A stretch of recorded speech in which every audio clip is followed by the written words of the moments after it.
Val Morgan Digital acknowledges the Gadigal people of the Eora Nation, the traditional custodians of the land where this podcast is filmed.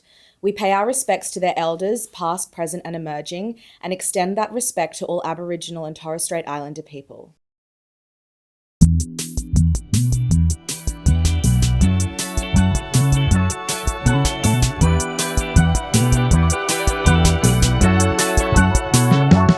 Kind of made it seem like they were like, you better not just be in this job because you want to be on the content team. Yeah. Which was why I was in that job. And I knew that I couldn't dabble in content until I was really, really good at this thing, and it would make a difference. So good, because we would get free lunch twice a week. Hameda organised it, and she would do a poll every week to be like, what do we want for lunch this week, with 3 options. Absolute chaos in Slack with everyone fighting for their favourite. It was so fun. You've clocked into office hours with work besties Sohan and Hameda, helping you survive and thrive between 9 and 5. We believe in work and play, so get ready to crush your career and live your best life. Hameda, I am so excited for this episode. I have been waiting for this episode. Yes. I think obviously we talk a lot about us working together at BuzzFeed and how we became friends when we met at BuzzFeed. So we just thought it would make sense for us to take you guys through how we started, where we came from, because our paths to get there were very different. Exactly. We had such different starting points. And I think that's the same for so many people that I know that worked at or work for right now, BuzzFeed, is that the entries and the places where people started and ended up are also different and jumbled, especially ours. And I'm so excited to hear about it because you started before I did. Yeah. So I want to know what the process and vibes were like before that. Beforehand, I know. And then then you started and you went through so many different roles and ended up on the content team, which is so exciting. So should we start with my story? Because I started at BuzzFeed before you did. Yes, I think we should go on authority. Authority. No, I actually really want to hear your origin story because I wasn't there. Yeah, that's what I mean. Because then it's I started and then you enter the chat. Yeah. Yeah. Okay. BuzzFeed wasn't my first job in the industry. Before I started at BuzzFeed, I was working in radio, but I was in the digital department. So I was in a role where I was managing the social pages for the radio station, creating social media content, written content, and video content for the radio station. And at this time, BuzzFeed was everywhere. I was actually even getting links sent to me being oh my God, this is so cool. Can we try and replicate this? And I was oh my God, BuzzFeed, what's all this about then? I loved the BuzzFeed vibes. And at this point in my career, I was I wanted to pivot into something that was more social first instead of social second. That's so interesting to me because so at what point did you want to pivot from actual radio? Was it something that was forced on you to start doing the socials for radio? Or was that just a direction you found yourself naturally going towards when you entered that industry properly as a professional? Yeah, good question. When I started in radio, I was in a casual position, writing scripts for the presenters. But then we also did digital content. I was kind of in a role where I was mostly servicing the website and the socials, but then using that information to service the presenters and the producers as well. Did you expect that, when you went in, that would be part of it? Yeah, I knew because that was what the role was advertised for, and it was a casual job. So it worked well while I was at uni and stuff. And then when I got the full-time job there, I kind of digital was the department where I had ease of getting into. And I think as a young person, they were oh, digital, it makes sense. And then I think being in the digital department and having to do social content and digital content, it felt like it was a bit more of an afterthought, which makes sense for a radio business. Their priority is broadcast. Yeah. And I just felt the job I was doing, the skills I was developing, I wanted to be in a role where we were servicing the audience first. And BuzzFeed did that so well. From an outsider perspective, I was also BuzzFeed's target audience. I loved the content. I was engaging with it. So what I did was I actually stalked the BuzzFeed Australia writers and managers on LinkedIn and socials. This is so Sohan of you. Yes. Yeah. Who else would think of this? I was one track mind. I don't know. And so I sent the founding editor and head of content an email. Love sending a cold email or letter, apparently. Founding editor. That's so brave. I actually found the email, so I'm going to read it out to you. Oh my God. Hi, person in person. My name is Sohan Judge. Nice to meet you. This is extremely random, I know. However, I hope to grab 2 minutes of your time. I hope you're the right people to get in touch with about this. If not, I would appreciate if you forwarded this on to the appropriate people. I am currently looking to take the next step in my career and believe I could be a valuable addition to the BuzzFeed Sydney team. At the moment, I work at this person that I work... Sorry. At the moment, I work at this company as this role. I am multi-skilled and can write editorial, produce, film and edit video, manage social media, and work well with a team. I have a degree in journalism and 4 years of professional experience. I am proficient in CMS and the Adobe Creative Suite. I've attached my resume for reference. I hope that you could keep it on file to consider for any roles that pop up that would be a good fit. It's time for me to align myself with a company that best reflects the culture I resonate with the most, and I believe BuzzFeed and I go very well together. Hope to hear from you, Sohan. So it's basically a cover letter. You were sent on a cover letter with your resume. Also, sending that to the founding editor, like, were you nervous sending that through? Like hitting send on an email like that? I don't think I was nervous. I think I was just like, how do I work there?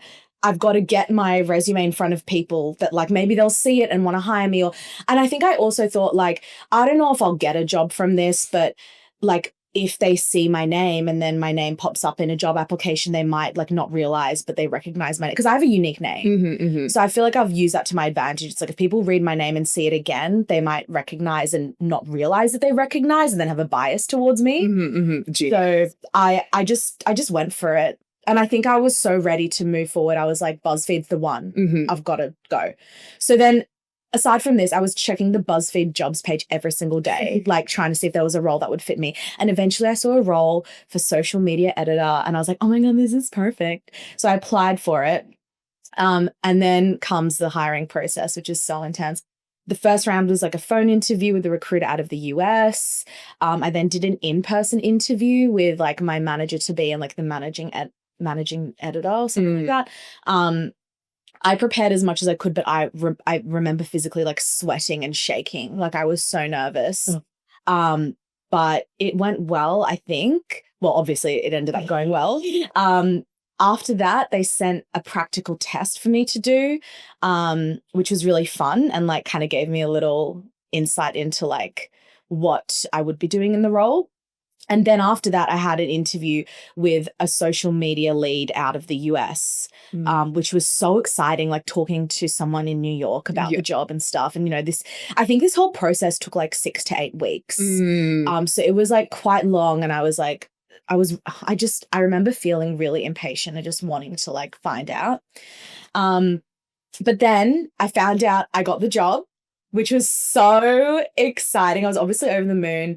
And I remember like, and this is so BuzzFeed, but my manager to be told me that they were going to announce that I was joining the team on the Friday of that week and that I should be ready to expect a lot of emails with GIFs.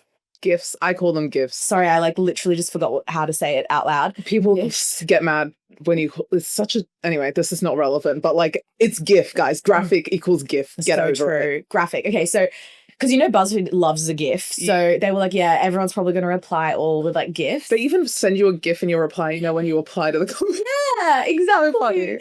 So it was such a fun like introduction to the BuzzFeed culture before I had even like met everyone or stepped foot in the office. But it was so exciting. And then they sent that around. I think I wasn't yet to start for another 2-3 weeks or something. But that email that I had sent to the founding editor, which I honestly think I had forgotten about it at this point, but the founding editor replied to the email thread and was like, we got there in the end. Really excited to see where you take us next. The sky is the limit. Have an awesome weekend. So he didn't forget.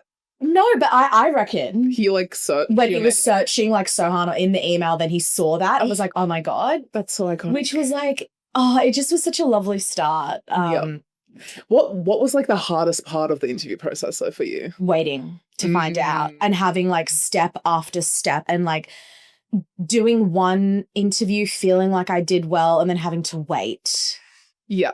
Especially because, you know, I was trying to manifest that it happened for me. I was thinking about like, how I would feel if I like worked at BuzzFeed, and just the waiting was so hard. Yeah.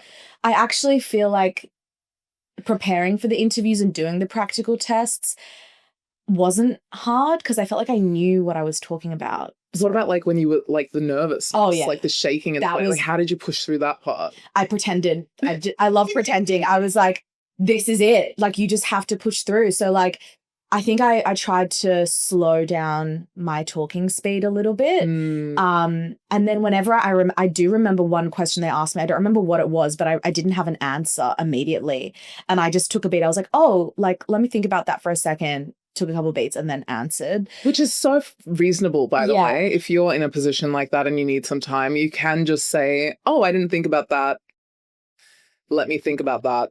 Yeah. And then give the answer.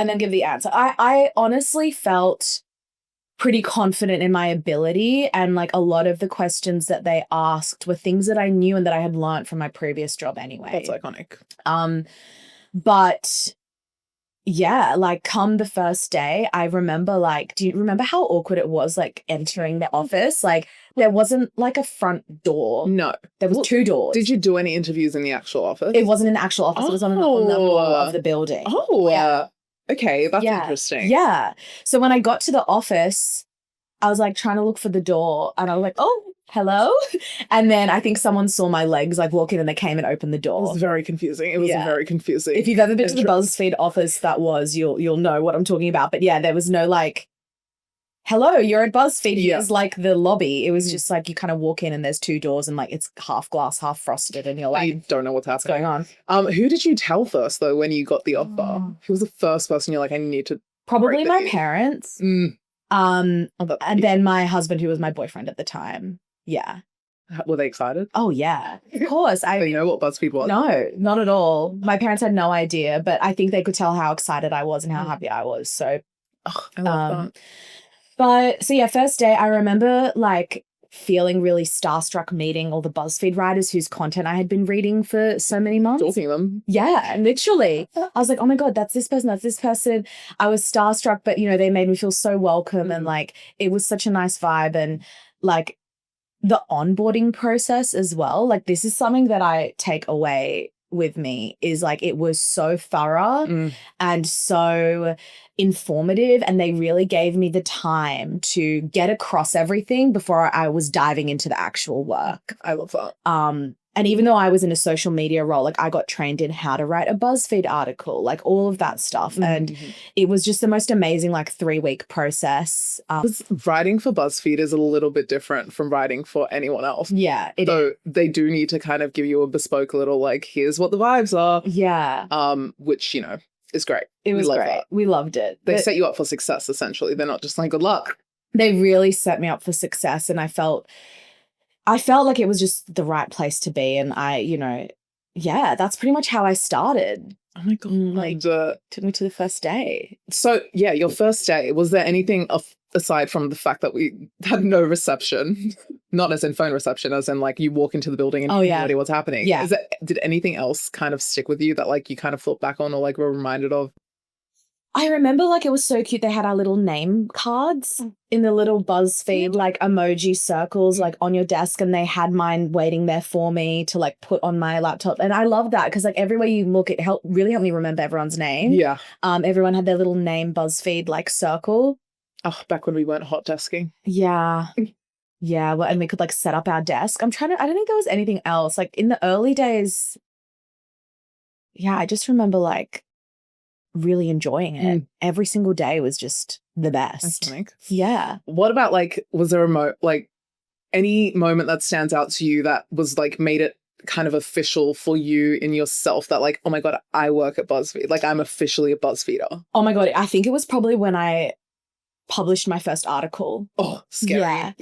Yeah. But when you see that article with your name on it, and then when I, made the thumbnail and like wrote it out, and then I saw it go through like the channels and I saw it on the website, I was like, oh my God, that's an article. And I think the other thing is like the way that the BuzzFeed URLs are formatted is your author name is in the URL.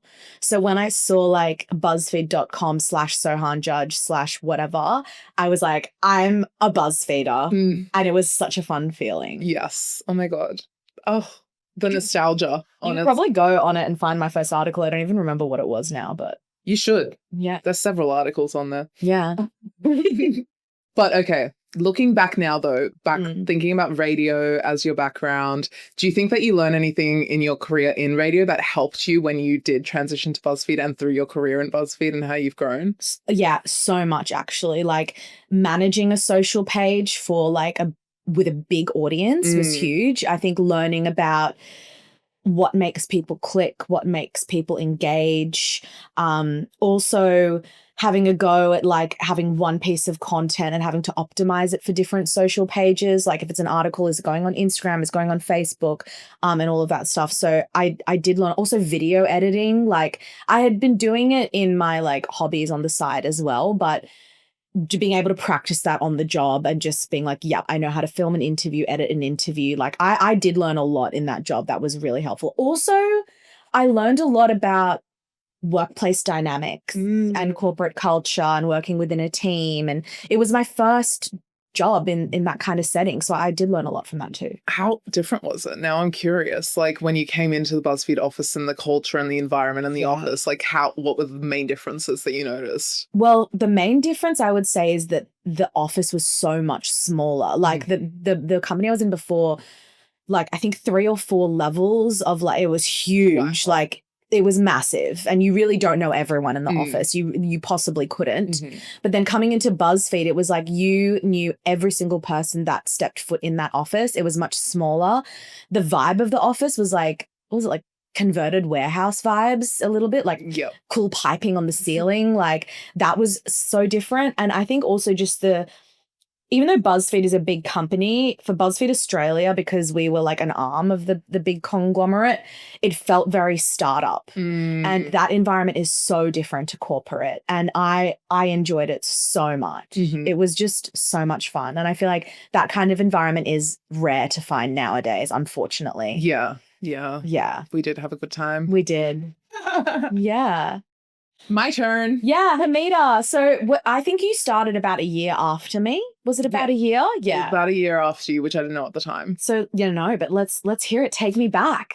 Well, my history with BuzzFeed exists before I started because I was applying to jobs at BuzzFeed basically straight out of uni, which was like 2013. Oh my gosh. So I manifested my whole BuzzFeed journey essentially because I didn't realize that Australia existed in the BuzzFeed universe.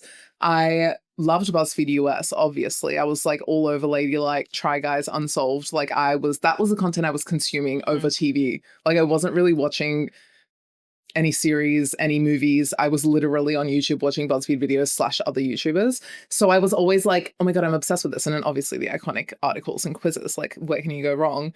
And I found out Australia had a leg. I was like, excellent. I'm going to work at BuzzFeed Australia and I'm going to use that to transfer to America because my dream was to live in LA. Yes. So I started applying. Obviously, we've spoken about my background. I don't know if we have actually by this point, but I didn't have traditional credentials in terms of degrees, experience in actual media yet.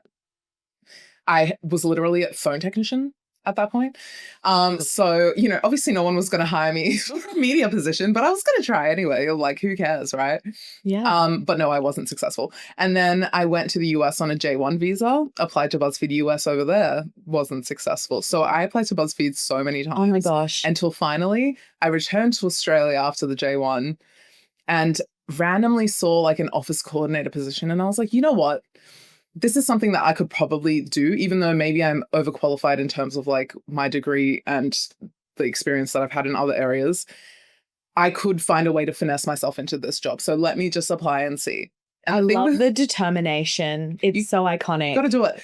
I feel like you were doing it in a way that was actually like giving you, I was like applying and hoping for the best. And look where you are now. Yes. Okay. Yes. And this is like the 2 different ways. I feel like you sorted things out before you started at BuzzFeed and then hit like the job that you were going to be to go into the trajectory. I did a bunch of other shit before, joined, did more shit, and then got into my path of what we're about to find out about. Oh, yes, exactly. Okay, so in typical BuzzFeed fashion, I applied and did not hear back. Yeah. Weeks and weeks, no idea what's happening. Got that little seal falling off a freaking rock. And I was like, great, they probably, and I'd gotten that email so many times, so I knew it didn't mean anything. Oh my God. So I was like, okay, another fail. Oh, well, I'll just like find a different career path and that's okay.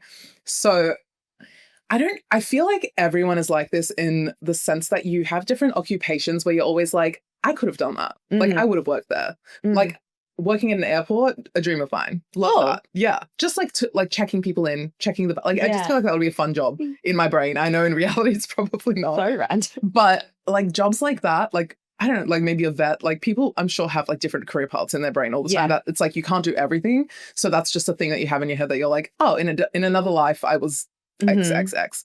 So one of mine was travel agent, also work in like travel and tourism. So I applied to a travel agency to become a travel agent. And that immediately heard back. Got a phone interview, everything. I went into training at this specific travel agency because it's a big chain. You do like a month of training at their head office and you get paid like a full salary for that month. And then you go into a store and it's like commission-based earnings. Okay. Probably in my last week of formal training is when I got the email from BuzzFeed saying, hey, we want to interview you for this position you applied for weeks and weeks ago. I woke up in the morning, went to the toilet, literally getting ready to do my prac because I was in the store at this point. So I'd already met the people I'd be working with. Oh my God. Was working with them for ages, already started serving customers. I see the email. I'm like, holy shit, what the hell? Is this my life? Still at that point, I'm like, surely not. Like, surely this is a fluke. It's not actually going to happen. They sent me an email by accident, but I'm going to go for it anyway. So I reply immediately. I literally did my phone interview in the loading dock of the shopping center that I was doing my practice. Oh my God. That's how, like, because I was too scared to be like, I'm interviewing, you know, you don't want to do that when you're first starting a job because you don't want them to be like, excuse me. So did the phone interview. It went well, obviously, and they wanted me to do other interviews. So same situation of me being like, how am I going to explain to them that I can't come in till 10 a.m. this day because I have a morning interview with like, so I had to just kind of fib around it. What did you say? I think I'm sure I said something like, someone is sick and I have to take, like, it was just very much a basic, like, I have to be in later this day because of X, Y, Z. And thankfully it worked out. Like, they were like, sure. And by this point, because I'm very much a love bomb and like make a good impression when you first join a job person. So at this point, they already loved me. Okay. So it was fine. Sorry, shout out to you guys. Thank you for, thank you for being great for that 1 month. But when I officially found out, also, again, raced from the North Sydney training office to the BuzzFeed office to do my interview with Simon. Like, oh my gosh. Very intense stuff. Yeah. But I got the job. Slay. Woohoo. And I literally have not talked through the interview process at all, but I'll do that now. Phone interview. Yeah. In-person interview with the person that Sohan cold emailed. Yeah. Who was honestly amazing. We love him. Can we just for a minute? Because there are certain points in my life and my career journey that I look back on and I can see so clearly this person made an impact to put me on this path. Yes. Like, and I'm just going to say Simon. Everyone knows he was the GM. We know Simon put me on that path. Shout out Simon. Shout out Simon, because I had some experience in terms of people and managing people, but not to the extent, like I did not have any actual office managing, office coordination experience at all. Yeah. I just loved BuzzFeed. Yeah. And I think Simon specifically was such a good person for hiring people that had that passion. Yeah. And he could see and recognize what would make someone a good BuzzFeeder. Mm-hmm. Which is iconic. I remember, and I feel like that's kind of what I told myself going into it. Before actually meeting him, I was kind of like, I know that I don't have the credentials to back myself up, but I also have been consuming this content for so long that I know how to make them feel like either way, I'm going to be a good fit. Mm-hmm. So in that interview, I spoke about how much I valued being represented, and like BuzzFeed was the first time I saw people who look like me doing things. Oh my God, I'm getting emotional. Oh my God. No, but like, it's so true. Like, and that's kind of, I almost feel like I probably got emotional in the meeting as well, like in that interview. And that probably is what sold me. Oh my God, I love it. It's real. Melty heart. Just cry in interviews, guys. No, don't. So I talked about all of that and was kind of just like, I just love this company. Like, I'm going to like take care of the people because that was going to be my role, obviously, because I want them to make this content so that people can feel the same way that I did growing up and watching it. Got the job after 2 more interviews. Yeah. So you had 4 as well. Yeah, it's a thorough interview process, Yeah. but I think is why it good. was so great. Yeah. Honestly, I think they were selective with the people they would take through to the extra interview. Yeah. And then if that person got through all of the other bits, so like I had an interview with the person who would be my manager. And I remember her telling me, "You're working with creatives. Like, don't expect things to be spotless and easy. You're going to be cleaning after them nonstop because they're just going to be coming up with ideas and moving on. Like, they're not worried about cleaning up after themselves." Yeah. And I was like, yeah, I'm ready. I want to clean up after these people. Let me in. Like, let me do it. I want to get into my thing. Oh my God. So that interview happened. I had an interview with literally like the head of the people and organization, HR, everything in New York. Love it. So they didn't fly me to New York. We did a video. Oh, it's like a video chat. Yeah. No one's sending anyone to New York for an interview. But talk to her. She had similar sentiments of like, here's what it's like looking after these kinds of brains, which I so value even to this day. I think that if you are part of hiring for any creative company where there's going to be creative people and that person is going to be taking care of them, I think it's so good to give a disclaimer of like creativity can be messy. Yeah. And I so appreciated hearing that because it made me feel like they championed the creativity versus like just having people churning. Yes. You know what I mean? 100%. Like it was such an environment for the birth of ideas. Of course. And I think that's what our industry is lacking a lot of nowadays. Hopefully, you know, that switches gears again and moves in the other direction. Yeah.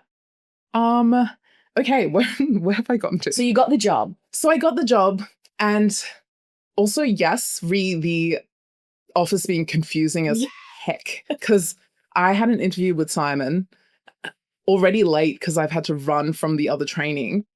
No idea, because first of all, even the building on the outside, there's like 2 doors. Oh my God, yes, I couldn't find the door. Literally, you can't find the door unless you know. You have no idea what's happening. I was trying to get through the side door because it's confusing the first time you go. Yeah. So mad rush, got up to level 1. There's no reception. It's literally frosted windows and doors. I'm like, I don't know what's happening.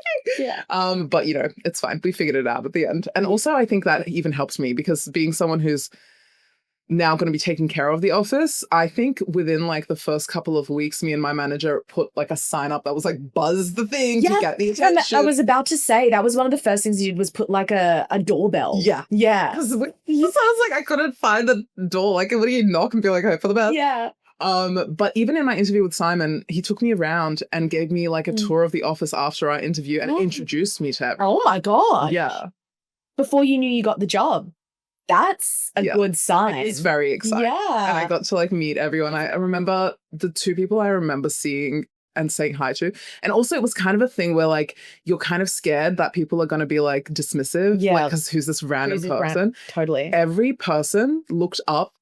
I can't believe you went there. Was I not there? I don't know, because I'm sure you would remember this. You know what? I might have been on the BuzzFeed Mates trip. Because at the beginning of the year, we were traveling a lot for a Tourism Australia campaign. So maybe I wasn't there for that. Surely. I do remember where you were the first day I started because you weren't there and Simon told me, but we'll get on to that. Okay. So I had a tour. I remember seeing Rich and Michelle were the 2 people whose faces stick with me that I saw on that first day. Icon. Everyone looked up, smiled, said hello, no matter who they were. And that was the moment I was like, this is real. Yeah. Like, this isn't just something that's shown on the internet. Like, they're not pretending. They're authentically themselves, and they're obviously hiring people who are that and embody that. For sure. And that made me just even more excited to join. Yeah. But yeah. Oh my gosh. So can I ask you, because that was your office coordinated role, but then soon you came over to my team. I did come over to Talk me through that. Like, quickly, just what I remember about you starting was, I don't remember specifics, but I remember like we would chat. We would obviously have lunch together sometimes. And I remember being like, Hameda, you should write a BuzzFeed article. And me and like another one of the people on my team were like, we'll get you set up in the CMS. We want you to write for us. Like, just do an article on the side. It's fine. Yep.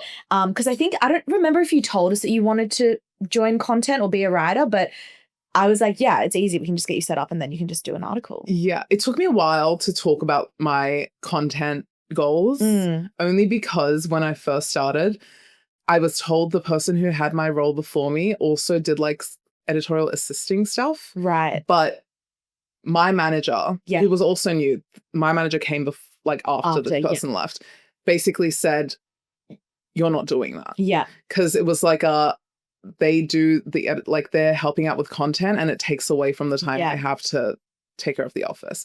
It kind of made it seem like they were like, you better not just be in this job because you want to be on the content team. Yeah. Which is why I was in that job. So I was like, okay, here's what I have to, and like, even though at the time I was like, I have to be very careful about how I approach this. Yeah. And I have to be the absolute greatest at the things that they want me to be doing. Yeah. So like when they told me that, that's the direction I took. And I knew that I couldn't dabble in content until I was really, really good at this thing. And you were so good. Like you made it so fun as well. Like the lunch polls as well. It was like, because we would get free lunch twice a week. And Hameda organized it and she would do like a poll every week to be like, what do we want for lunch this week with like 3 options.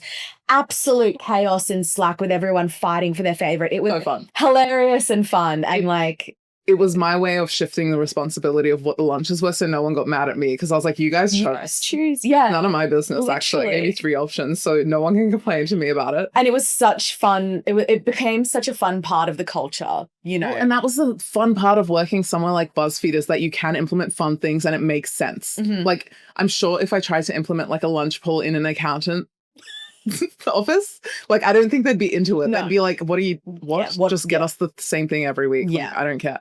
So being able to like exercise my creative like passions through things like Google Forms, polls, I would make like signs, guides, like I was doing all this other stuff that would help me feed my content side without compromising my job. Iconic. Because like that was kind of outlined for me when I joined, thank God, because otherwise. Do you remember what the first article you wrote was about? I do. Yeah. And also, I can't remember if I told you guys I wanted to write or if I just, no, I'm sure I did. I was like, I want to write. Teach me how to write. Please teach me how to write. Also, back then I wasn't friends with these guys. I was literally just like the office coordinator. Yeah. But they were really immediately so enthusiastic and like encouraging. Like you and Isha essentially gave me like the outline of like how to write for BuzzFeed before. Yeah. So like the whole onboarding process. They took me through the whole onboarding process. And before I even was going to be onboarded, like it was unofficial, but I still was able to do it. And because there was no actual headcount in editorial for me, you guys were basically like, write them. Yeah. Post them to the community channel. Just get it started. Like you guys gave me that advice of like, just start building up your like articles without like needing to go through our channels. And because you guys were subbing my work, so like editing my work for me, the US does this thing where if you write for our community page and the writing is good, like the articles are good, they will boost them as if they're regular articles. So they were doing that for all of mine because you guys helped me and there was already a BuzzFeed article. But my first one was like thoughts everyone has during like fasting during Ramadan. I remember. Yeah, and it was so fun to write. So fun. So it was just like a little personality, little piece. Identity piece. It's what BuzzFeed's all about. Exactly. So how did you balance your office coordinator duties with writing articles on the side? Was that difficult? Did you get any pushback? No. By the time I was writing articles, I was so on top of my duties as office coordinator that for 6 hours of the day, I was sitting at my desk doing nothing. Oh, slay. Like, because everything is like, when I get something like in a routine and a process that I understand, I can do it very quickly. And then I will just kind of like loiter and like do whatever else. But that's the great thing about my ADHD, I guess, is that if I have a to-do list, it's done before I even realize that I have a to-do list. So I would do that. I'd have all the spare time. Then I could just like write the articles, help out also with video, etc. Yes. The part of my job that I did get pushback on was the video stuff because that was visible. Yes. Writing, no one knew that I was doing it on the side. Whereas when I would be in videos and in the studio, they'd notice that I wasn't around. And that's when I got a little bit of a talking to. Like, you shouldn't be there because we need you to be available. And I got it. It was like, it sucked because I really loved being in videos and also helping with video. But I understood eventually. Obviously, you got to have a little moment, like allow yourself to have a moment of sadness. But I got it. I was like, okay, it kind of makes sense. Also realized that I had never actually disclosed to anyone that I liked doing content because I was too scared that they'd be like, she's trying to get on the goddamn tape. Yeah. But when I did voice that eventually to my manager, she was actually like, do it. Why aren't you doing it? You should be doing more. So it was like a very much like a too scared to speak, but I'm still going to do situation. I love it. And that's why communication is key. Yes. But so then when you officially became a writer, like talk me through that process and what did that feel like? Well, it was another rejection from BuzzFeed. Oh. My first time attempting to apply for a writing job. Yeah. I don't know if you remember this. No. It was a junior content editor position. Yeah. And I finally got brave enough to be like, do you think I should apply to like one of the hiring manager people? Because it was more for like branded content. Oh. So I asked and she was like, yes, like apply for sure. Apply. Like, again, everyone is so encouraging at that point. Also all points, but I applied for it, interviewed for it, and then didn't get it because I didn't have branded experience. Okay. I remember when I got rejected, like told that I didn't get it. Yeah. I literally went downstairs and I was weeping. Oh my gosh. It was so, and it was raining. It was so dramatic. Oh my God. I told Zita. Zita came down with me and I was like crying to her. It was very cute. But Zita, we love her. Queen Zita. One day she'll be on this podcast. Yeah. But really was sad, obviously. And it's fine to be sad when you don't get a job, especially one that you're like, it's your dream job essentially. Yeah. But because I'd gone through the interview process and everyone around me knew by then that I wanted to do that, another opportunity literally within like, I think a week came up. Oh my God. And that was a contract role as a shopping writer. Okay. Yeah, I remember this. Yes. So I literally was a shoo-in for that job. Like, because I didn't get the other one, they were like, just do this instead and build up your experience. Amazing. Because shopping, branded, very similar vibes. Yeah. So I was able to kind of build up from there. And also kind of the whole situation of when you're given an opportunity, even though it's not the one that you expected, don't stop like the drive that you have. Yes. Because yes, I'm not passionate about shopping content, but now I'm finally on a pathway that can get me to what I actually want. Put the same amount of effort in with my like mantra. So like the same way I threw myself into the office coordinator work, I threw myself into the shopping work. I was proactively like building decks on like insights that I was finding like what's selling, what does our audience actually care about, checking what the US is doing, all of that stuff. I was doing that all on my own accord. Like no one was asking me to do that. Proactive. But I wanted to do it because I wanted to show I'm successful. Please keep me on. Like it's a 12-month contract. Like I don't know what's going to happen after 12 months. So, and also I got really lucky because at the same time, like within that 12-month contract period, we had my manager's manager come and visit us from the US. Oh. So being visible did all of that. Yeah. Because that was when I was in a compromised position as a contractor. So I wanted to make myself known. And it's the same thing of like, you send that email being like, they're going to see my name. Yeah. I was like, I don't know that this person is going to recognize my like face or understand who I am. But because I have such a unique name, they, even if they just see the name in an email, they'll be like, I kind of remember hearing that heaps in the office in Australia. Yes, get her on. So like, I was like, I need to make myself known to this person in some way so that they can have a bias towards me. Yeah. Basically. Yeah. And the other thing that really helped, I think, is lockdown. Oh. Yeah. How so? I got into that position. So writing shopping articles, which is online shopping, and obviously it's digital media. Lockdown happened. Everyone was shopping online for everything because they couldn't go to stores and everyone was on the internet more. Yes. So I really was able to take that and just drive success. Run with it. Because it was the first time we were doing shopping content in Australia. Yeah. So we were building it from the ground up. Yeah. And it's like I had all of the pieces, like all of the slices to make a full pizza and I did it. This is one thing I love about BuzzFeed is how much they encourage us to find those insights, find those pieces of the puzzle and put it together to inform what we're doing. It's not just a fluke. Yeah. That's something that I learned at BuzzFeed and that I carry with me is like, to make great content, it's not a fluke. No. It's actually just data, which is why I love data. The data, Sohan, and also everything that you were saying before about like everything that you've learned from radio that you brought over, you don't understand how valuable Sohan's mine is. Like, I've been now working in media for like 7 years. Granted, I've only worked for one company, but I've met people from like every bit of the business and industry. And the way that Sohan's mind works, the kind of feedback that she gives, you can just tell that it's so authentic and pure and from a place of I want you to do better.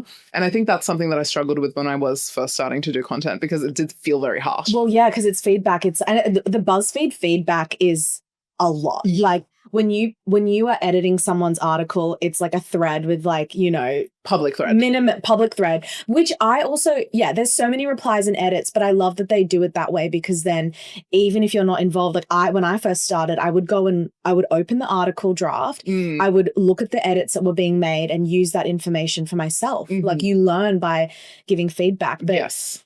No, I appreciate you saying that, but also like your mind, like your creative mind, like the way you drove the shopping vertical and now writing in general, like you're so good with words. Like I literally will like not be able to write words. I'll be like, Hameda, can you help me with words? Because I feel like I'm more of a visual Yes. And you're so person. good at it. But you're also so good at understanding what kind of words work for what avenue.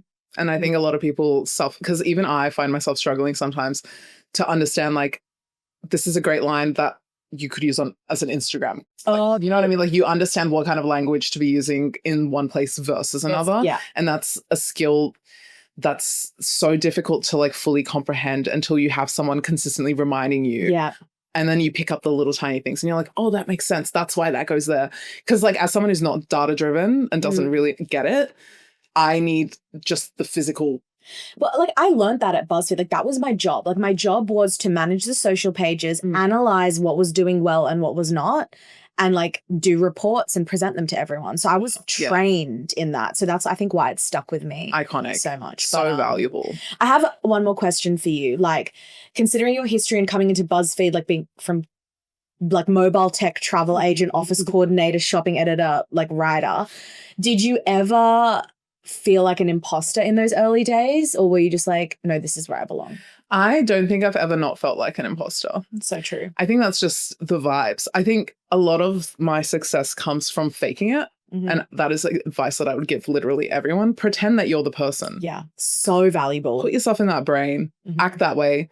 At the same time, then it doesn't really like, it's so much easier to step back and see a big picture when you're just thinking of the end game and already behaving like the version of yourself that will be at that end game. And it's a form of manifestation. It is. It's fully manifestation. It eliminates anything that could be a barrier because you're not going to be sabotaging yourself if you're thinking that way already. And I think accept that you're going to feel out of place. Yeah. Accept that every time you hit publish, you're going to have a little bit of, I hope it's okay. Yeah. I have times where I will be in a cold sweat at night about to fall asleep being like, oh my God, did I write that sentence weird in that one article? And then I have to go and look at it.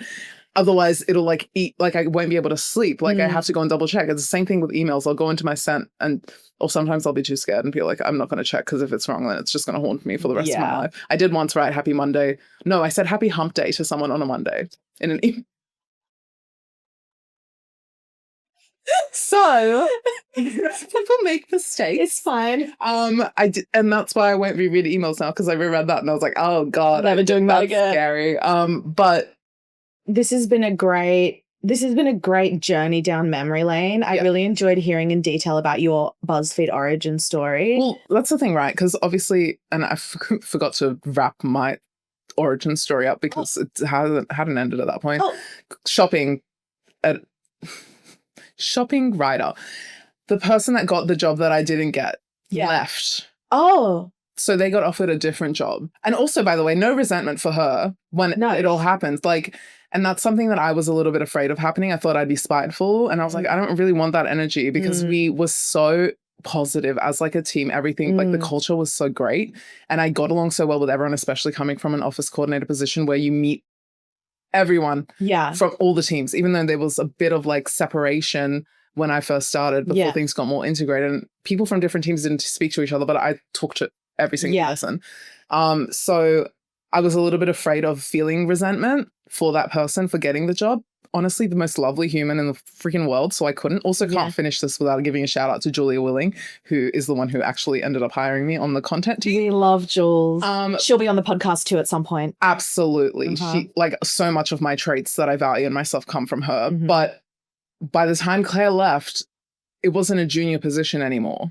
Oh. So when I got the job, it was content producer. So I was able to skip the junior part and probably have the same amount of time between them. And you had the practice in the shopping role, and like it's such a good message of like, if you don't get the job that you wanted, but it's something, you know, in the company, in the field, somewhat adjacent, you can work your way through to what you want. 100% yes. Iconic. It's so iconic. Oh my God, I've loved this episode so much. I'm really hoping that we can get more BuzzFeeders in the podcast to tell their origin stories, because the way like BuzzFeeders have like started, where they've moved to now, it's so interesting. So interesting. I love hearing about everyone's stories. So stay tuned for more of those, and we'll hopefully get some more people in. Yes. For the next BuzzFeed origin stories. Yes. Thanks for tuning in, everyone. See ya. Bye. Office Hours with Sohan and Hameda is a Val Morgan Digital production and part of the BuzzFeed Australia network. Have a question or topic you want us to cover, or a workplace dilemma you want us to unpack? Send us a DM on Instagram at officehoursbf, or drop us an email on officehours@valmorgan.com.au. For more, follow us on Instagram and TikTok at officehoursbf. You can follow Sohan on socials at Sohan Judge, and follow Hameda on socials at It's Hameda. Our music is by Jasic. Make sure to hit subscribe or follow so you don't miss an episode. And if you like what you hear, please rate us 5 stars and tell your friends to clock in.